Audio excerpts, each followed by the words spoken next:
আমি এই মুহূর্তে আছি পাবনা মানসিক হাসপাতাল। এই হাসপাতালে প্রতিনিয়ত দুর্নীতি অনিয়মের আখড়া গড়ে উঠেছে। আজকে গণকণ্ঠের ক্যামেরাতে দেখানোর চেষ্টা করব এখানে কি কি ধরনের দুর্নীতি হয়ে থাকে। তো চলুন আমরা ভিতরে প্রবেশ করব এবং আজকে একে একে সমস্ত রকমের দুর্নীতি এবং অনিয়মগুলো আপনাদের মাঝে তুলে ধরবো।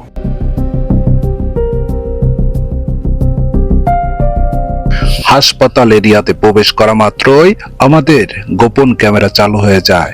এর প্রথমেই আমরা গেট থেকে ভিতরে ঢোকার চেষ্টা করব। এখানে কি কি বাধা আসে এবং কিভাবে তাদের সাথে ডিল করতে হয় সেটা দেখার চেষ্টা করব। প্রথমে আমরা সিভিল ড্রেসে আনসার বাহিনীদের সাথে আলোচনা করি, আমরা ভিতরে ঢুকতে চাই। তখনই একজন বলে, চলুন আমরা একটু কথা বলে নেই। এরপর একটা আনসার সদস্য তিনি আমাদেরকে সামনে ডেকে নেয়। এরপরে আমরা তার সাথে যাওয়ার চেষ্টা করি, দেখি তিনি আমাদেরকে কি বলেন এবং কিভাবে ঢুকতে সহযোগিতা করেন। কিছু দূর আগানোর পরেই তিনি আমার কাছে টাকা দাবি করেন।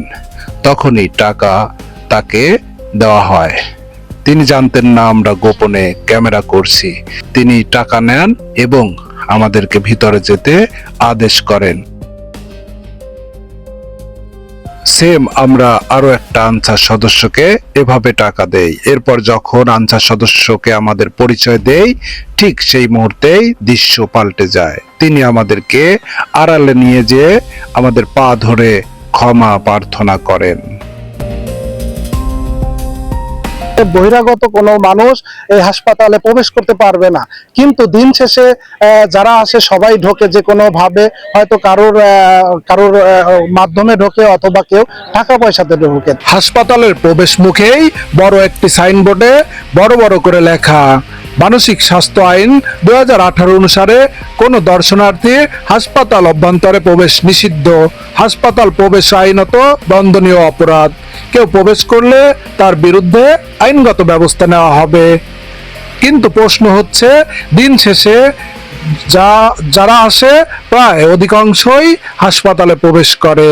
এখন আরো একটি প্রশ্ন, আসলে যারা হাসপাতালে প্রবেশ করে তাদের বিরুদ্ধে এ পর্যন্ত কখনো কি আইনগত ব্যবস্থা নেওয়া হয়েছে, নাকি লোক দেখানোর জন্যই শুধু এই সাইনবোর্ড টানিয়ে রেখেছে কর্তৃপক্ষ?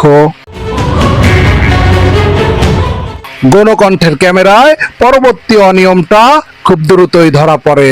সে অনিয়ম হচ্ছে, হাসপাতালে প্রবেশের পরে কোনো প্রকার ভিডিও তৈরি করা সম্পূর্ণ নিষেধ, কিন্তু রোগীদের সাথে এবং তারা নিজেরাও হরহামেশাই ভিডিও তৈরি করছে এবং সোশ্যাল মিডিয়াতে আপলোড করে যাচ্ছে।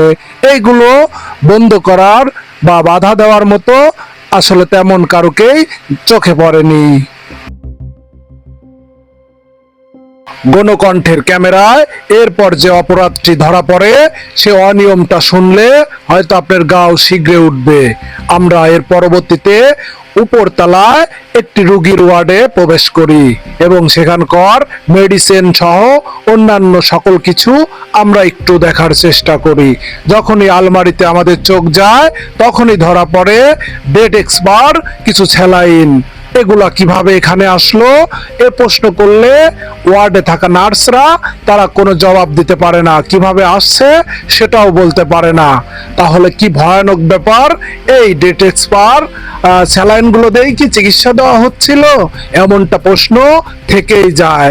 পরবর্তীতে এই ওয়ার্ডে দায়িত্বে থাকা ডক্টর, তার সাথে আমরা যোগাযোগ করার চেষ্টা করি, কিন্তু তাকে আর খুঁজে পাওয়া যায়নি।